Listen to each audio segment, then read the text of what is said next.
देखिएगा, आपका 15 नंबर का चैप्टर है समलंब का क्षेत्रफल। समलंब शब्द का मतलब है एक ऐसा चतुर्भुज जिसकी कोई दो भुजाएं समांतर हों, शेष दो भुजाएं असमांतर हों। अभी थोड़ी देर के लिए समलंब को छोड़ दीजिए, आते हैं चतुर्भुज की बात करते हैं। चतुर्भुज की अंग्रेजी होती है क्वाड्रिलैटरल, जिसका मतलब होता है चतुर्भुज। चतुर्भुज दो शब्दों से मिलकर बना है, एक तो चतुर्थ बना है, दूसरा भुज। तो बोले जिस ऐसी आकृति जिसमें कितनी भुजाएं हों, 4 भुजाएं, उसको क्या बोलेंगे? चतुर्भुज बोलेंगे। थोड़ा देखिएगा, क्या ये वाली आकृति जो दिख रही है इसमें 4 भुजाएं हैं? इसके बगल वाली में भी कितनी है? ये कितनी है? वो कितनी है? इसमें कितनी है? सब में 4 भुजाएं हैं, लेकिन सबकी बनावट देखने में अलग अलग है। बात समझ में आ रही है? तो जब कभी आपको इस तरह से दिखाई दे, इसकी कुछ विशेषता दिख रही होगी। देखना, पहले नाम देख लीजिए, समांतर चतुर्भुज जिसको पैरेललोग्राम कहते हैं, आयत जिसको रेक्टेंगल कहते हैं, समचतुर्भुज जिसको रैम्बस कहते हैं, वर्ग को हम स्क्वायर बोलते हैं, और समलंब चतुर्भुज को हम बोलते हैं ट्राइपिज्म बोलते हैं। क्या बोलते हैं? ट्राइपिज्म। तो आपको इसकी इंग्लिश भी याद रखनी है और हिंदी भी। इससे क्या होता है, कभी कभी क्वेश्चन में सिर्फ और सिर्फ रेक्टेंगल लिख देगा, तो आपको पता होना चाहिए रेक्टेंगल कहते किसे हैं। आपके क्वेश्चन में दो तरह के जो है, 2 टाइप के क्वेश्चन आते हैं आपके पेपर में। या तो आपका चित्र दे करके आपसे पूछ लिया जाएगा क्षेत्रफल और परिमाप निकालने के लिए, या इस पे बेस क्वेश्चन लगाने के लिए, या तो सिर्फ और सिर्फ नाम दे देगा। तो चित्र की कल्पना आपको खुद से करनी है। आ रही बात समझ में? थोड़ा देखिएगा, अगर हम बात करें इस आकृति की, ये आकृति देखने में कुछ इस प्रकार से हैगा, ठीक। और अगर हम कहें इसको थोड़ा सीधा कर दो, ये देख रहे हैं इस तरह से बन गई क्या? ठीक। ये पहले ऐसे थी, तो इसका नाम क्या था? समांतर चतुर्भुज। और ये क्या हो गई? एकदम एक दूसरे के ऊपर लंबवत हो गई ये रेखाएं, तो क्या बन गई? ये आयत बन गई। तो इसका मतलब आयत किससे बना है? समांतर चतुर्भुज से। किससे बना है? समांतर चतुर्भुज से। अगर समांतर चतुर्भुज की डिफिनीशन की हम बात करें तो आप ये बोलोगे, देख रहे हैं ये वाली जो लाइन है और ये वाली लाइन है, दोनों एक दूसरे को बढ़ाओगे कहीं काटेंगे? देखने से लग रहा है। अगर इसको ऐसे आगे निकाल दें, इसको भी ऐसे आगे निकाल दें, कहीं काटेंगे? तो ये दोनों समांतर हैं। कैसी हैं? समांतर का मतलब होता है समान अंतर वाली। क्या इनके बीच हमेशा गैप बराबर है? तो इसलिए इनको क्या बोला जाता है? समान। ऐसे ये देख रहे हैं, क्या इनके बीच, ये जो दोनों रेखाएं, इनके बीच गैप हमेशा बराबर है? तो इसको भी क्या बोलेंगे? समांतर। तो समांतर चतुर्भुज वह चतुर्भुज होता है जिसके आमने सामने की भुजाएं एक तो समांतर हों और दूसरी बराबर हों। अच्छा, ये जितना बड़ा उतने बड़ा ये दिख रहा है, जितने बड़ा ये है उतने बड़ा। तो ये दोनों आमने सामने भुजाएं बराबर हैं, और ये आमने सामने है तो ये भी क्या है? बराबर है। बराबर होने के साथ साथ दूसरी विशेषता क्या है? समांतर है। इसलिए हम इसको क्या बोलते हैं? समांतर चतुर्भुज। तो कभी आपसे डिफिनीशन बोली जाए समांतर चतुर्भुज की, तो आप ये बोलोगे ऐसा चतुर्भुज जिसकी आमने सामने की भुजाएं क्या हों? 2 विशेषताएं रखती हों। कैसी कैसी? एक तो समांतर हों और दूसरी बराबर हों, तो उसको क्या बोलेंगे? समांतर चतुर्भुज। अच्छा, ये बताइए क्या भी ये समांतर चतुर्भुज है? अगर ऐसे बना है आपके बोर्ड पर या आपकी कॉपी पर, तब भी समांतर चतुर्भुज है। इसको हम चाहे जितना झुका दें, अभी भी ये क्या है? अच्छा, ये बताओ, ये दोनों एक दूसरे के समांतर हैं कि नहीं? देख रहे हो? और ये दोनों एक दूसरे के समांतर हैं कि नहीं? ये क्या है? समांतर चतुर्भुज। इसको हम थोड़ा रोटेट कर दें, अगर ऐसे कर दें, अभी बताओ समांतर है कि नहीं? अभी इसको कहीं ऊपर नीचे बढ़ाओ और इसको कहीं ऊपर नीचे बढ़ाओ, कहीं काटेंगे? इसको कहीं ऐसे तिरछे बढ़ाते चले जाओ, इसको भी ऐसे तिरछे बढ़ाते चले जाओ, कहीं काटेंगे? तो चाहे जैसे बना हो, बस आपको ये देखना है क्या जो किताब में आपके इमेज बना है, जो कॉपी में आपका इमेज बना है, जो आपने बनाया है, क्या उसमें दोनों भुजाएं आमने सामने की समांतर और बराबर हैं? अगर हैं तो उसका नाम क्या हो जाएगा?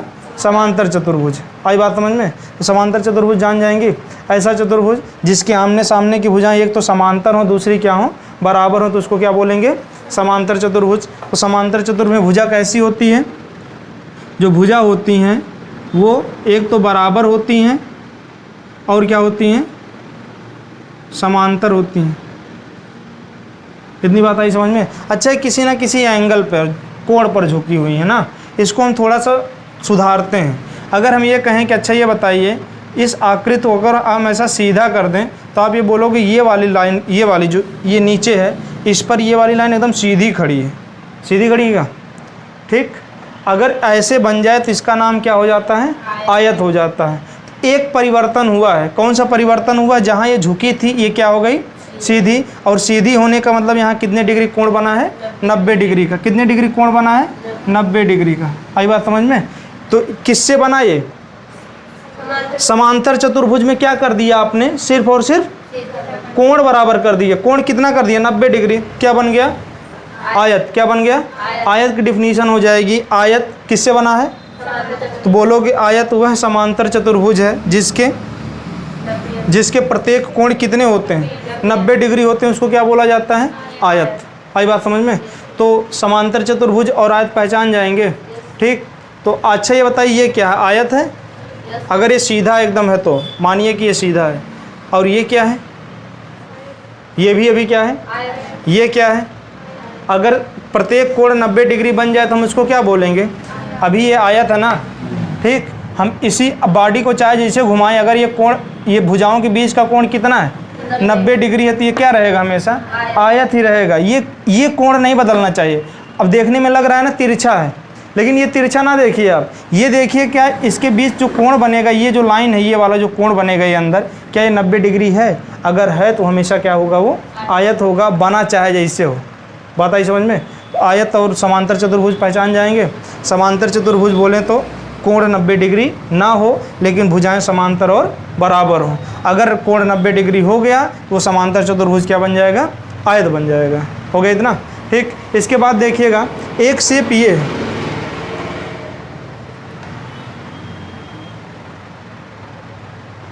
हिल गया। चलिए देखिएगा, एक शेप ये है। अच्छा ये देख के कैसा लग रहा है? क्या जितना बड़ा ये है उतना बड़ा आप लोग इसको देख पा रहे हैं? और जितने बड़ा ये है उतने बड़ा? इन दोनों बॉडी में एक डिफरेंस है, ये है कि इसमें जितना बड़ा ये था उतने बड़ा। अगर ये 10 है, अगर ये कितना है? अगर ये 10 है तो ये भी कितना होगा? जितना बड़ा ये है उतने बड़ा। अगर ये 8 है तो ये भी कितना होगा? 8 होगा। लेकिन आने दीजिए, इसको देखिएगा। अगर हम इसकी बात करें, इसमें क्या देख रहे हैं? अगर ये 10 है तो ये भी कितना होगा? और ये भी कितना होगा? और ये भी कितना होगा?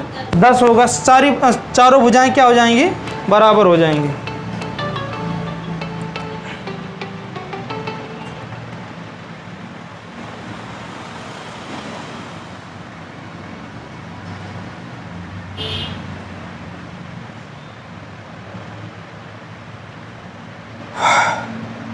चलिए देखिएगा, ये देख रहे हैं शेप। अच्छा क्या देख के लग रहा है जितना बड़ा ये उतना बड़ा ये, और उतने बड़ा ये उतने बड़ा ये? अभी एकदम भुजाएं सीधी है ना, हम इसको क्या कर दें? तिरछा कर दें। ये भुजा जितनी बड़ी उतनी बड़ी अभी भी ये रहेगी, घटेगी बढ़ेगी नहीं। जितने ये है उतने बड़ी ये रहेगी, ठीक। तो क्या हम कह सकते हैं चारों भुजाएं बराबर हैं? चारों भुजाएं। अच्छा ये बताइए, जितना कोण ये है, जैसे जितनी तिरछी ये है उतनी तिरछी ये भी है, और जितनी तिरछी ये है उतनी तिरछी ये भी है। तो क्या ये दोनों समांतर हैं? मतलब चारों भुजाएं बराबर हैं और साथ ही साथ क्या हैं? समांतर। दोनों में अंतर बता दीजिए। इसमें आमने सामने की भुजाएं बराबर थी, और इसमें क्या है? चारों भुजाएं बराबर हैं और साथ ही साथ समांतर। इसमें भी समांतर थी और इसमें भी समांतर है। तो ये कौन सी आकृति हो जाएगी आपकी? समचतुर्भुज। इसको हम थोड़ा सा अगर सुधारें, क्या कर दें? सीधा कर दें। इसका मतलब क्या है? सीधा करने को बोला जाता है भुजाएं एक दूसरे के लंबवत हो जाएं। भुजाएं एक दूसरे के। अच्छा बताइए यहाँ कितने डिग्री कोण बनेगा अंदर? 90 डिग्री। यदि समचतुर्भुज में प्रत्येक कोण कितना कर दिया जाए? 90 कर दिया जाए तो क्या बन जाएगा? वर्ग बन जाएगा। वर्ग की अंग्रेजी क्या होती है? स्क्वायर। अच्छा बताओ, भुजाएं ये बराबर ही तो रहेंगे अभी भी। तो वर्ग और समचतुर्भुज समझ में आया? समचतुर्भुज सभी भुजाएं बराबर, ठीक, लेकिन एक दूसरे के ऊपर लंबवत नहीं होती, मतलब थोड़ी न इधर उधर झुकी रहेंगी। अगर लंबवत हो गई तो क्या बन जाएगा? वर्ग बन जाएगा। तो जब आपसे वर्ग कहा जाएगा तो इसका मतलब ये लंबवत बनाना है, और जब आपसे क्या कहा जाएगा? समचतुर्भुज कहा जाएगा। तो आपको थोड़ा सा चाहे इधर झुका दो चाहे इधर झुका दो, लेकिन एकदम सीधा नहीं बनाना है। ये दोनों बन जाएंगे, ठीक। इसके बाद एक आती है आपकी संरचना, वो है समलंब चतुर्भुज। क्या नाम है? समलंब चतुर्भुज। याद रखिएगा, यही आपके सिलेबस में है, पढ़ना हमें इसी को है। ये देख रहे हैं कुछ इसमें अंतर है, बता दीजिए क्या अंतर है? अब तक जो आपने शेप देखी है उस शेप और इस शेप में अंतर है। क्या अंतर है? अच्छा देख रहे हैं, ये वाली भुजा लग रही है ना, ऐसे जाएगी, जाएगी। और ये वाली भुजा ऐसे आएगी अंदर की तरफ, क्या बढ़ाने पर एक दूसरे को काट देंगी ये? तो इसका मतलब एक जोड़ा असमांतर है। क्या है? असमांतर है। और इसको कहीं लग रहा है बढ़ाओगे आगे कहीं काटेंगे ये, एक जोड़ा समांतर है तो उसको क्या बोला जाएगा? समलंब चतुर्भुज। क्या बोला जाएगा? अच्छा ये बताइएगा, ये ऐसे बना है, अभी ये क्या नाम है इसका?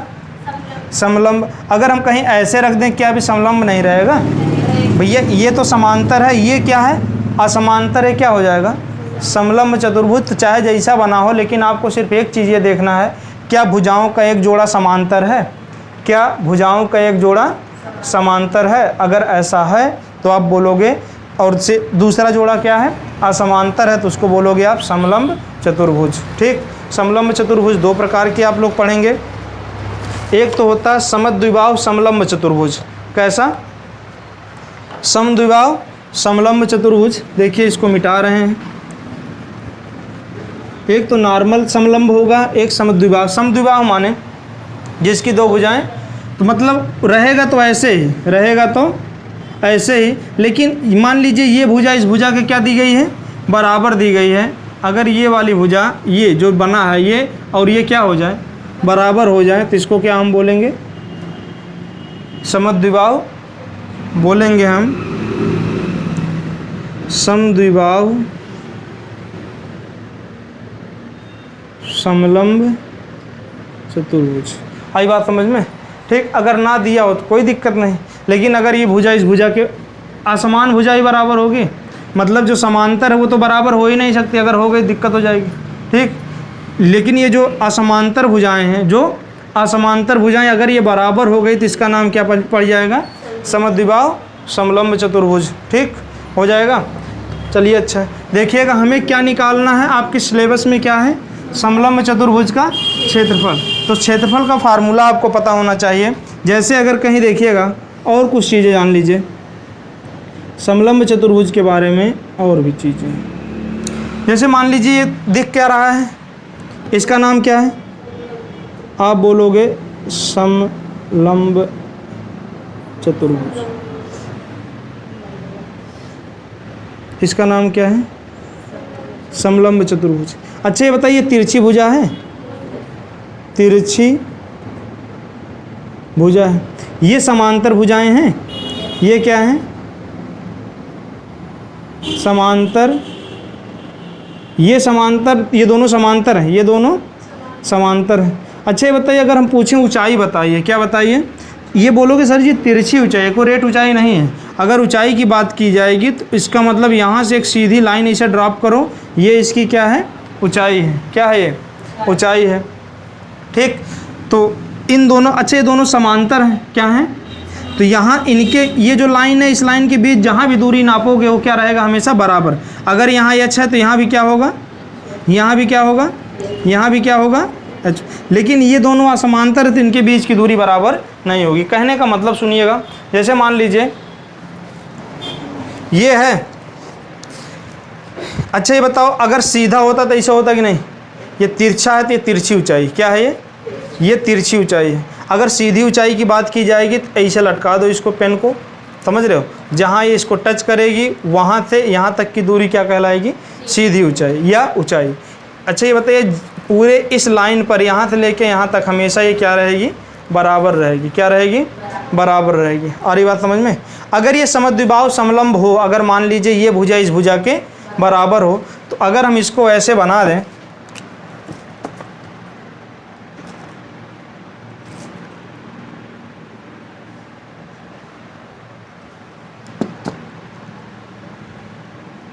थोड़ी देर के लिए देखिएगा। तो यहाँ से अगर हम लाइन खींचें ना, ठीक, तो यहाँ से अगर हम लाइन खींचें तो ये जो दूरी होगी ये वाली, यहाँ से ये दूरी इस दूरी के क्या होगी? हमेशा बराबर होगी। क्या होगी? हमेशा। याद रहेगा इतना। अगर हम यहाँ से लंब डालें इस पर और यहाँ से लंब डालें इस पर, इसके नीचे का जो गैप होगा वो हमेशा क्या होगा? बराबर होगा। हो जाएगा। चलिए देखिएगा, अगर मान लीजिए ये समांतर भुजाएं हैं, अगर ये भुजा की माप ए दिया गया हो, चाहे ए सेंटीमीटर हो, मिलीमीटर हो या मीटर हो, इसकी माप कितनी दी गई हो? बी। जो क्षेत्रफल होगा आपका 1/2 गुणे ए प्लस बी गुणे कितना एच, गुणे कितना, क्या हम लिख सकते हैं 1/2 गुणे ए प्लस बी, माने ए भुजा दूसरे समांतर है ना, समांतर भुजा का योग, समांतर भुजा का योग गुणे में क्या भैया एच माने ऊंचाई, समांतर भुजा का योग गुणे। अच्छा, जो छोटी वाली भुजा होगी जान जाओगे ये छोटी है और ये क्या है बड़ी है, ये क्या है, जब भी ऊंचाई की बात होगी तिरछी ऊंचाई नहीं लेंगे, कौन सी ऊंचाई लेंगे, सीधी ऊंचाई लेंगे, कौन सी ऊंचाई लेंगे, सीधी ऊंचाई लेंगे। तो क्वेश्चन पर आ जाए, चलिए देखिएगा क्वेश्चन क्या है अपना, चलिए देखिएगा, बुक है आपका अग्रवाल पब्लिकेशन, चैप्टर वही है समलंब का क्षेत्रफल। स्टार्ट करते हैं एग्जाम्पल से। पहला एग्जाम्पल की अगर हम बात करें तो लिखा है समलंब की समांतर भुजाएं 15 मीटर और 8 मीटर हैं, बीच की दूरी 12 मीटर है, समलंब का क्षेत्रफल।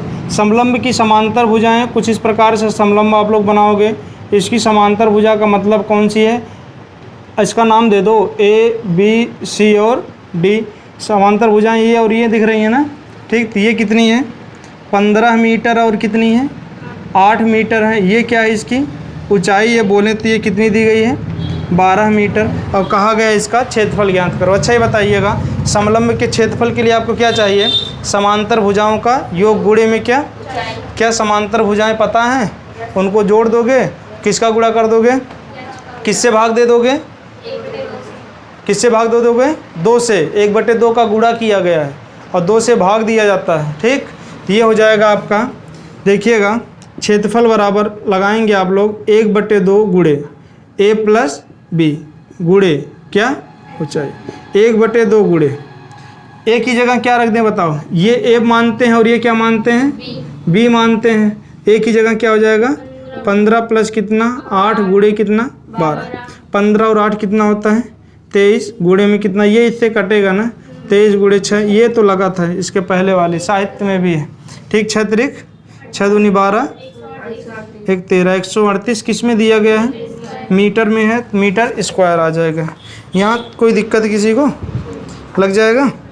इसके बाद का उदाहरण देखिएगा, ठीक ठाक उदाहरण है ये, मिटा इसको, चलिए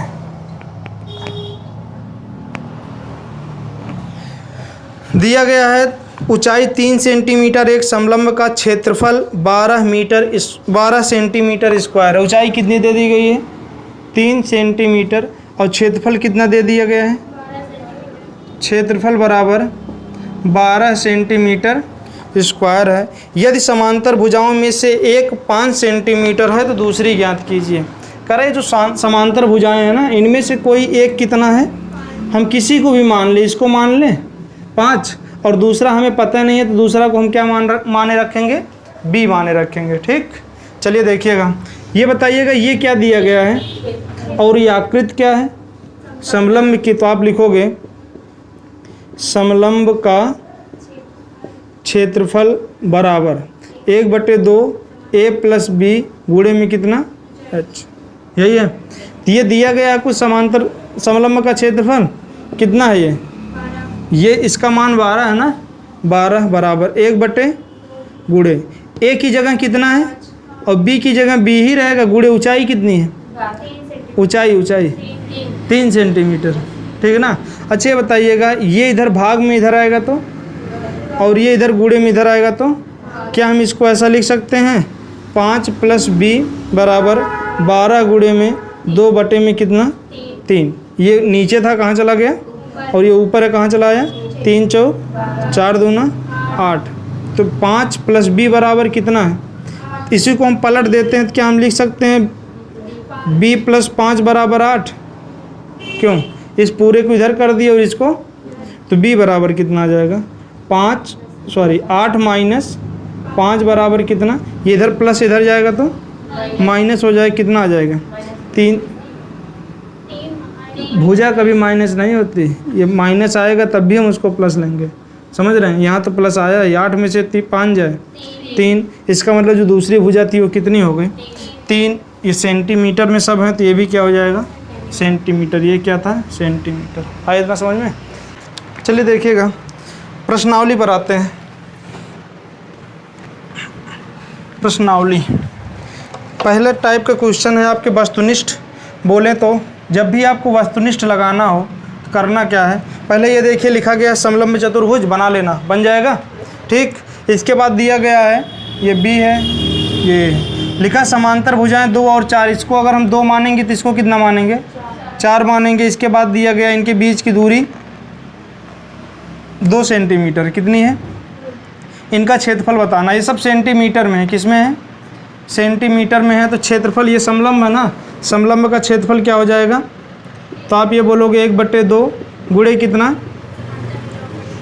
a प्लस बी ना, a प्लस बी गुणे में कितना ऊंचाई, 1/2 की जगह 1/2 गुणे में a की जगह 4, b की जगह 2 गुणे में कितना 2, 2 2 से 4 2 6 सेंटीमीटर स्क्वायर, 4 2 6 4 2 6 सेंटीमीटर स्क्वायर। कोई दिक्कत यहाँ पे नहीं। तो पहला विकल्प कौन सा सही हो जाएगा आपका, 6 किस में आया, आ वाले में, आ क्या हो जाएगा आपका सही हो जाएगा। इसके बाद देखिएगा दूसरा एग्जाम जो है बहुविकल्पी है आपका। लिखा है समलंब के क्षेत्रफल ज्ञात कीजिए, समांतर भुजाओं के बीच की दूरी 2 मीटर। इसका मतलब ये कितना दिया गया है, 2 मीटर है। और इसके बाद दिया समांतर भुजाएं 3 और 5, ये 5 है तो ये कितना है 3। तो क्षेत्रफल कितना हो जाएगा, तो आप ये बोलोगे 1/2 गुणे a प्लस बी गुणे में कितना h, 1/2 a प्लस बी कितना हो जाएगा 3 + 5 या 5 + 3, कोई दिक्कत नहीं। गुणे में कितना है, ये दिक्कत क्यों नहीं होती, चाहे 2 में 3 जोड़ो चाहे 3 में 2, मतलब 3 + 5 कितना होता है, 3 + 5 कितना होता है 8, 8 देखना 3 + 5 बराबर कितना, और 5 + 3 बराबर कितना। तो चाहे जो आगे पीछे लिख दो प्लस में, कोई दिक्कत नहीं। ये इससे क्या हो जाएगा 5 3 8, ये किस में दिया गया है, मीटर में है, किस में है,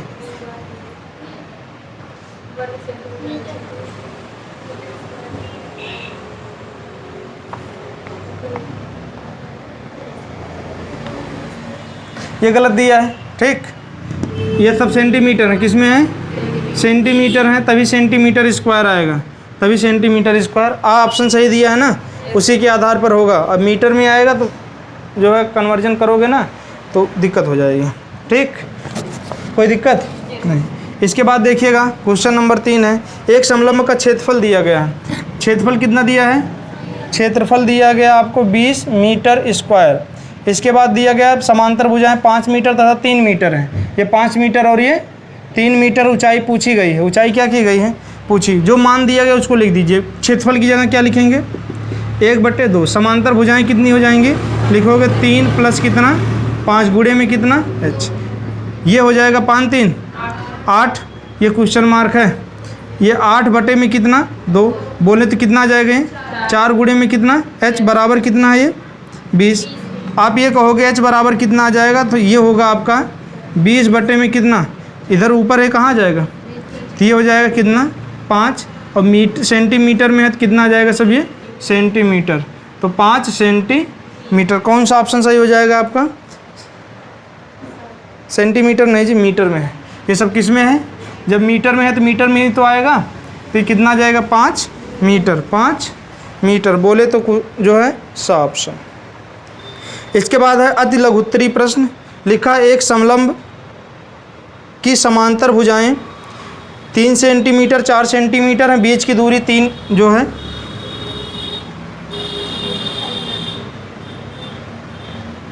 बीच की दूरी 3 है, क्षेत्रफल ज्ञात कीजिए। चलिए बताइएगा क्या क्या दिया उसको लिख दीजिए। समलंब की बात की जा रही है, समांतर भुजाएं 3 और 4 हैं, 3 और 4 हैं, बीच की दूरी कितनी है 3 है, हमें इसका क्षेत्रफल बताना है।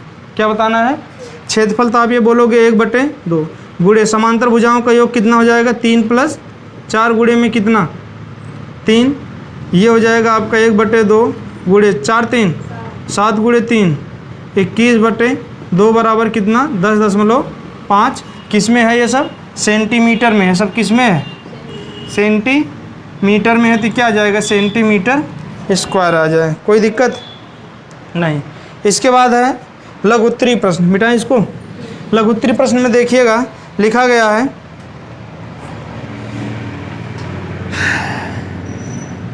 समलंब का आधार किसे कहते हैं, समलंब का आधार किसे कहते हैं। याद रखिएगा अगर मान लीजिए समलंब है, क्या है ये समलंब है, तो ये समांतर भुजाएं हैं, क्या है ये, इन्हीं समांतर भुजाओं में किसी को भी आप आधार मान लीजिए, इसको नहीं मानोगे, ऐसा नहीं बनेगा, ठीक। ये आधार नहीं होगा, जब भी होगा तो आधार कौन सा होगा, या तो ये वाला होगा या तो समांतर भुजाओं में से कोई किसी को भी हम क्या मान सकते हैं, आधार मान सकते हैं, कोई दिक्कत है नहीं।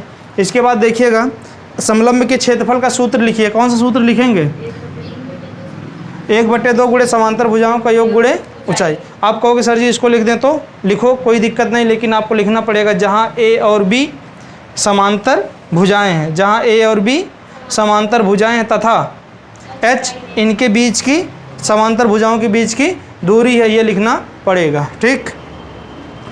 इसके बाद देखिएगा क्वेश्चन नंबर 3 है, 3 सेंटीमीटर ऊंचाई के समलंब का क्षेत्रफल 36 वर्ग मीटर है। समांतर भुजाओं के बीच, समांतर भुजाओं में से एक 9 सेंटीमीटर है, दूसरी समांतर भुजा ज्ञात कीजिए। चलिए ऊंचाई कितनी दी है, 3 सेंटीमीटर ऊंचाई है, एक भुजा 9 सेंटीमीटर है और क्षेत्रफल कितना दिया गया है 36 सेंटीमीटर स्क्वायर। बी वाली भुजा आपसे पूछी गई। कुछ नहीं करिएगा, फार्मूला है जो है कैसा चतुर्भुज है, समलंब। कैसा चतुर्भुज है, समलंब। तो अगर समलंब के क्षेत्रफल की बात करें कितना दिया गया है, तो क्षेत्रफल की जगह क्या रख दिए 36 बराबर 1/2। समांतर भुजाएं कितनी हैं 9 प्लस नहीं, बी की जगह पता नहीं, बी रहने दो, गुणे ऊंचाई कितना है 3, कोई दिक्कत नहीं। अच्छा ये बताइएगा क्या हम लिख सकते हैं यहाँ, ये इधर नीचे तो कहाँ आएगा और ये ऊपर तो कहाँ आएगा, तो लिखो 36 गुणे में कितना 2/2 में कितना 3 बराबर 9 प्लस ये इससे कटेगा कितना आ जाएगा 12 दिया, तो ये कितना आ जाएगा 12 दूना 24 बराबर कितने के 9 प्लस बी के, 9 प्लस बी बराबर क्या आ जाएगा, कहोगे ये इधर आ जाएगा, प्लस है तो माइनस, तो 24 माइनस कितना 9, 24 माइनस 9 कितना होता है 15, कितना होता है बी बराबर कितना आ जाएगा 15, तो ये बी बराबर कितना आ जाएगा 15, कोई दिक्कत नहीं।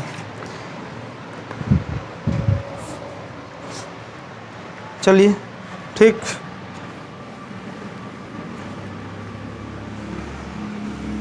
इसके बाद देखिएगा अगला क्वेश्चन है आपका, लिखा है निम्नांकित, माने जो नीचे चित्र बने गए हैं उसमें कुछ इस प्रकार से एक चित्र बना है। यह है आपका ए बी सी और डी। देखिएगा निम्नांकित चतुर्भुज में ए बी समांतर है सी डी के, इसका मतलब जो ये भुजा इस भुजा के क्या है समांतर है, और ए डी लंब है ए बी पर, ए डी लंब है किस पर ए बी पर। ए बी बराबर कितना दिया है 8, ए बी बराबर यहाँ से यहाँ तक कितना है 8, बी सी बराबर डी सी बराबर 5, डी सी ये है, डी सी कौन सी है ये है, और बी सी कौन सी है ये है। पूछा गया है क्षेत्रफल ज्ञात कीजिए, क्या ज्ञात करना है क्षेत्रफल। पहले देखिएगा क्षेत्रफल के लिए हमें क्या क्या चाहिए, तो क्षेत्रफल बराबर हो जाएगा, कैसी आकृति है ये समलंब के आकार की, फार्मूला किसका लगेगा समलंब का, क्षेत्रफल बराबर 1/2 गुणे ए प्लस बी गुणे में कितना, ए और बी क्या है समांतर भुजाएं, क्या पता है आपको रख देंगे। ऊंचाई आपको पता है नहीं पता है, ऊंचाई आपको ये तिरछी ऊंचाई है जी, ये नहीं चाहिए हमें, सीधी ऊंचाई चाहिए, ये एच है। अच्छा ये बताइए ये कितना है, तो यहाँ से यहाँ तक कितना हो जाएगा 5 हो जाएगा, ये जो बचा ये कितना हो जाएगा 3, कितना हो जाएगा नहीं समझ में आ रहा, यहाँ से यहाँ तक कितना है और यहाँ से यहाँ तक कितना है 5, तो ये कितना हो जाएगा।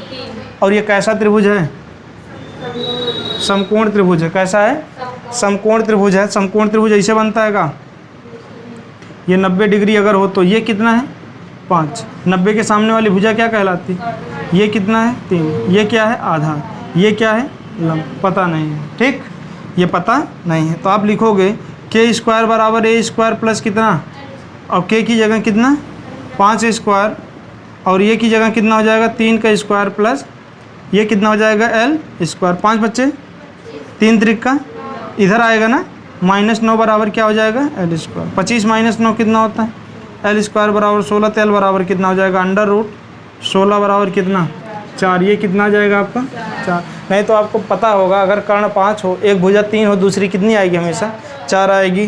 ठीक, ये हो जाएगा 1/2 गुणे समांतर भुजा कितनी भाई 8 प्लस कितना 5, ए की जगह 8, ए की जगह और बी की जगह 5 गुणे में कितना 4, ये इससे कटेगा 8 5 13 गुणे 2 बराबर कितना 26, 13 गुणे 2 बराबर 26। किस में है ये सब सेंटीमीटर, किस में है ये सब सेंटीमीटर में है। ये भी सेंटीमीटर, ये भी सेंटीमीटर, ये भी सेंटीमीटर, ये भी किस में आएगा सेंटीमीटर में, तो ये किस में आएगा सेंटीमीटर स्क्वायर में आ जाएगा, हो जाएगा। ठीक, इसके बाद देखिएगा एक समलंब की समांतर भुजाएं 8 और 6 मीटर हैं, ऊंचाई 4 मीटर, क्षेत्रफल ज्ञात कीजिए। बहुत आसान सवाल है, मिटाएं इसको। चलिए देखिए, समलंब ऐसे बनेगा। ठीक, कह रहा समांतर भुजाएं 8 और कितनी है 6 है, ऊंचाई कितनी है 4 है, ये ए है, ये कितनी है बी, ये सी और डी है। तो क्षेत्रफल बराबर क्या होता है 1/2 ए प्लस बी इंटू कितना एच, 1/2 ए की जगह 8 प्लस 6, बी की जगह 6, गुणे में कितना 4, ये हो जाएगा आपका 1/2 गुणे 8 6, 14 गुणे कितना 4, 14 गुणे ये इससे कटेगा कितना आ जाएगा 2, 14 दूना 28, मीटर में है सब ना, ये सब किस में है मीटर में है, तो किस में आ जाएगा मीटर स्क्वायर आ जाएगा। इतना समझ में। तो इस प्रकार से ये चैप्टर आपका फिनिश होता है। चलिए फिर मिलते हैं अगले चैप्टर में।